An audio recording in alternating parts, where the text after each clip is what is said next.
Hello, সবাই কেমন আছেন? আমার নিকট একজন জানতে চেয়েছেন, পিতা বা মাতার মৃত্যুর পূর্বে যদি কোনো সন্তান মারা যায়, তবে ওই মৃত সন্তানের সন্তান বা সন্তানরা দাদা বা নানার সম্পত্তির অংশ পাবে কিনা। এ বিষয়ে কথা বলার জন্য আপনাদের সাথে আছি আমি Emzuel Ahmed, advocate, Bangladesh supreme court.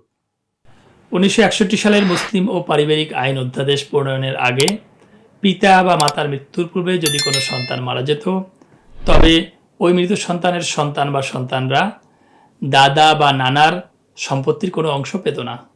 তবে এই আইন প্রণয়নের পর দৃশ্যপট পাল্টে গিয়েছে।